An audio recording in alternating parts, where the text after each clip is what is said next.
prove to them that, you were physically fit to play this sport.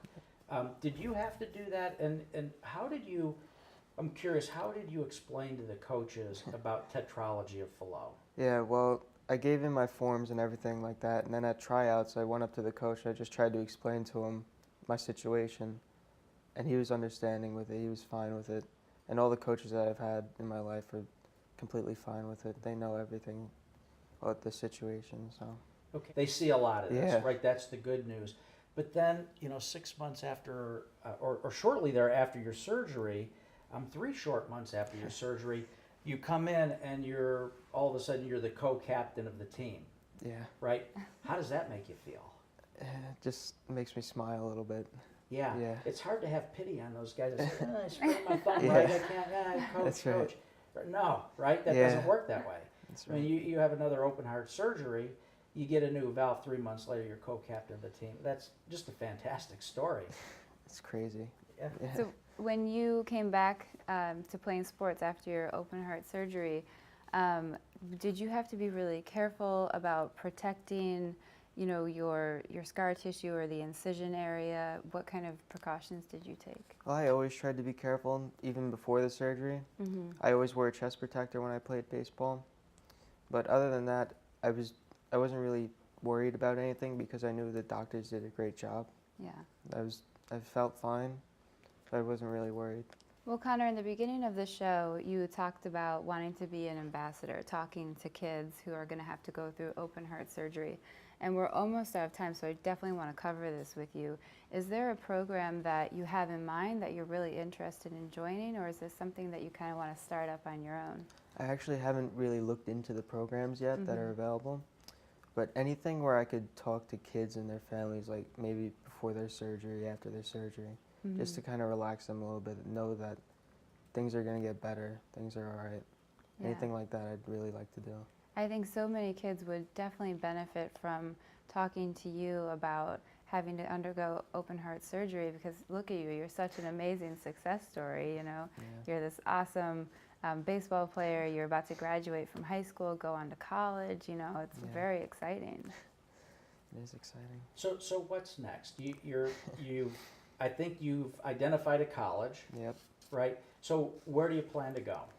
Stevens Institute of Technology in Hoboken. In Hoboken, New Jersey? Yep. Okay, and at the Stevens Institute of Technology, what are you going to study? Business and technology. Business and technology. Kind of fits into what we're doing here. Certainly does. Technology and business and in the healthcare space, which is something that you know all about. So we wish you all the best. We know that anything you decide to do and put your mind to, you're going to be very successful. So I want to thank you so much for coming in and sharing your story with our viewers today. Thanks for having me.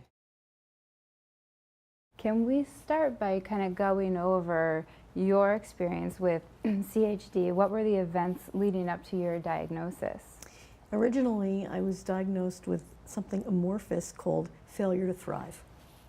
They didn't have a name for it then. I was a blue baby. I wasn't getting oxygen, and I was very small and continued to stay small throughout, well, up until my first surgery. Your statistic about having surgery in the first year, they hadn't pioneered that yet. This was very experimental, and the mortality rate was crazy high, especially for somebody with my complications of CHD. I had a fairly rare set of congenital heart defects. I had 5 of them. So I was in exactly the right place at exactly the right time with great doctors and people who were experimenting, and the experiment worked. Wow. Yeah. So failure to thrive, I know, is that kind of a catch-all or what? I think No one gets away with that anymore. well, I think the principal called my family in when I was a kid in high school, and they said if he doesn't shape up, he's going to have that same diagnosis. Right. So that's kind of a catch-all there. But so take us back. What was your childhood like? So you have a CHD, and It was quiet. yeah. I didn't learn how to ride a bike till I was 12. I'm not a swimmer. I wasn't, we didn't walk. I didn't play baseball. I wasn't a sports kid. I sat, I read, I watched TV, coloring books. Now they're making a comeback. Paper dolls. This was, we didn't have internet. We didn't have iPads. This was you The good old sit, days. Exactly. Color forms. Remember color forms? Yeah. You sit and you amused yourself or with other people, but it was a lot of quiet play. And, you know, I learned to adjust and learned to sort of, you know, when my friends like, oh, we're going to go ride to the, I got to go home. You know, I'd make an excuse and absent myself because I just couldn't keep up. Treatments when you were first diagnosed were rather experimental. What were some of the treatments, your earliest memories of these treatments? There really was no treatment. The first thing that they did was open heart surgery. There wasn't a, we're going to try this, we have this medication. They didn't have medications. They had nothing to throw at a family with a child that had these anomalies, except we've got this great surgeon. The guy was part of the heart-lung machine development. He was Christian Barnard's teacher. He taught the man who did the first heart transplant how to do open heart surgery. My cardiologist was trained by Helen Taussig at Johns Hopkins. So I come from a long line of people training other people, but I was one of those first kids that they did the open heart surgery on. I have 2 original pieces of Teflon patches from 1969 that are in there to create more chambers. I was born with 3 chambers instead of 4. So they really were recreating the physiology of a working heart. Technology. So now you're on the waiting list for a heart transplant. Correct. And I noticed you, when you came into the office today, you have a little pouch, and I'm not sure if people could hear the beeping noise. It goes off occasionally. It beeps a few times. But Alex, tell us about your pump here and what it is and what it's doing. I am being delivered on a 24-hour basis an intravenous medication called an inotrope, which is an actual medication that helps the heart pump more effectively. About 3 months ago, all of a sudden, I was exhibiting signs of aggressive and end-stage congestive heart failure, which really wasn't anything that was on my list of things to do, and nobody saw this coming. But I knew enough to get to the hospital, and they worked to get the fluid off with medication, and it just kept coming back quickly, which means my heart, as it was explained to me, is contracting, which it's supposed to do, but it wasn't properly releasing. So I'm getting part of the action that I need. And what the heart does is then send blood to the other organs, and it wasn't sending blood with enough power to my kidneys to help them evacuate the fluid. That was the physiology of this. So what this inotrope does, and that's what this medication is it actually keeps my heart pumping and releasing so that I can walk around with this external pump, getting the medication I need, and not have to stay in the hospital until the transplant. That could be months. Yeah. So I get to be doing what I want to do, go out, come to the city, go places. I'm not, going downhill skiing anytime soon, but it gives me a chance to live as normal a life as I can while connected to this pump. If you were to sum everything up and talk to the audience about the journey that you've been on and now on the list in organ donation, what would that final message be? It's funny you use that word journey, and it's something that for me was never, it's just who I am. And I think that growing up with this, you get a much different philosophy than if all of a sudden this is thrust on you. It's terrifying. I'm very matter of fact about it and have a positivity that I think sometimes people look at me like, it isn't that there's something missing, it's something very strong inside me. I really fought very hard to be here. And I think that my family knows that, my kids know that. They support and encourage me. My friends have been amazing. I've heard a lot of Tin Man jokes and, damn Yankee song, you gotta have heart. Yeah, we get that's funny, but it's true that if you surround yourself with good people and the positivity, and it really makes this so much easier. I can't imagine going through this alone, without friends, without family. So surround yourself with good people, because someday you may need it, You can be there for them, but they're going to be there for you. Yeah. Now, you've been a patient advocate at Memorial Sloan Kettering for a little while. You've taken quite a few patients under your wing and brought them through the journey. And so we know that recently one of the patients that you've helped recently had his scan and it came back totally clear. Yep. How does that make you feel? Relief. Yeah. You know, the thing about esophageal cancer is within the first 6 months of having your surgery and after having all your treatments and stuff, that's usually when reoccurrence happens. And you know, as you go out after 6 months and a year, it just diminishes. So the first scan and the second scan are really the ones that are super important. That's when it shows either you're going to get it or most likely it won't reoccur. So that's when you get it. And so it was an absolute delight. I was so happy.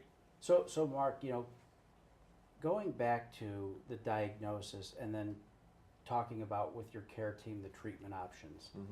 The esophagectomy is a pretty radical procedure. Yes, it is. There's not many people that can perform that, you know, around the world, basically. I'm curious, you know, because of the radicalness of the procedure, when you sit down with the care team, how do they explain to you what that procedure is going to be like and what it entails?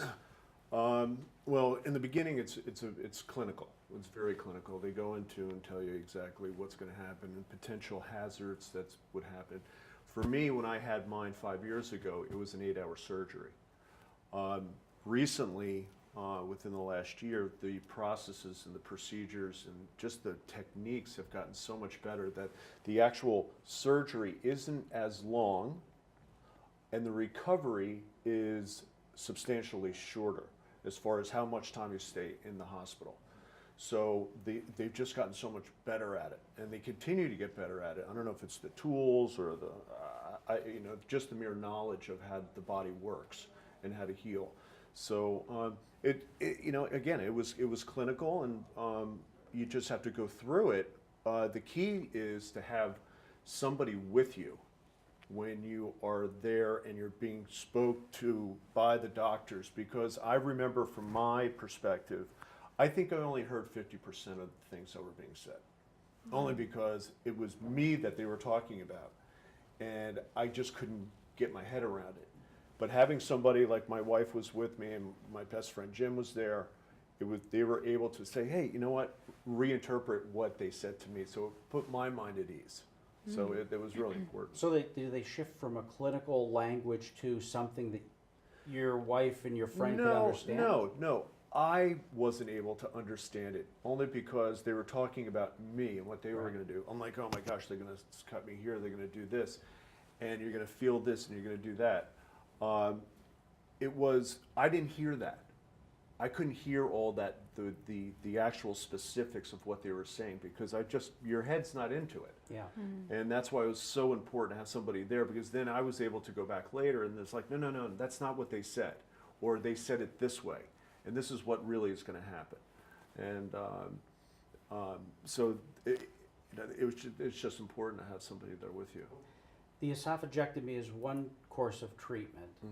Are there other treatment options that you have, and you know, what lifestyle changes come with those other treatments? Well, I think esophagectomy is probably the most radical, and that's based on my understanding is the staging in which the cancer is. So if you're, pre-cancer, there are procedures that they use. Either it's going to be a chemotherapy, and there's some kind of enzyme or molecular stuff that they're doing to be able to stop the progression of the disease before it turns into actual cancer. And again, if you're stage 1, that's on the lowest level. So there's ways of dealing with that, and it could be just dealing with it as far as treatments, as far as chemo, and not have to have the radical removal of the sphincter in the bottom of your stomach, your esophagus, and your parts of your stomach, which was what I had, because I was stage 3. So the idea is go in, treat it systemically with the chemotherapy, radiate the tumor, and shrink it down to something that's small enough that they can actually then what they call debulk it, and they go in and they cut it out so it never comes back again. How are you talking to people that you're working with about how to navigate the internet? And are there some websites that you point out that you say, you know what, here's where you need to go. These other places, you need to stay away from. Right. Well, first of all, Google. As awesome as Google is, everybody can dump information on there. And when you look at the statistics of esophageal cancer, they're looking at the populace, everybody. It's grounded on, there's a fear factor that's happened. You find one person that gets it and they die. Well, yeah, it happens. But the survival rate is so much greater. And so what I say to them is, don't go on the internet. Don't start. Don't go there. However, as I was saying to you, I've told you many, many times before, your website, h360, has broken down in the last year and a half that you and I have actually started working on some of this stuff. The amount of information and the power in which your site has been able to put people together to be able to open up and find people from Nashville, Tennessee, or people from West Virginia, or wherever it may be, talking to a guy like Terry who's in New York City, or myself in New Jersey, that went to these hospitals and went to the great hospitals.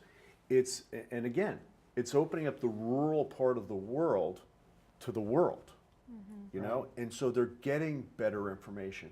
They're getting true stories from real people that this stuff happened. And so, again, going back to the Google thing, I just wouldn't go there. But sites like yours they're blessings. Yeah. It really is.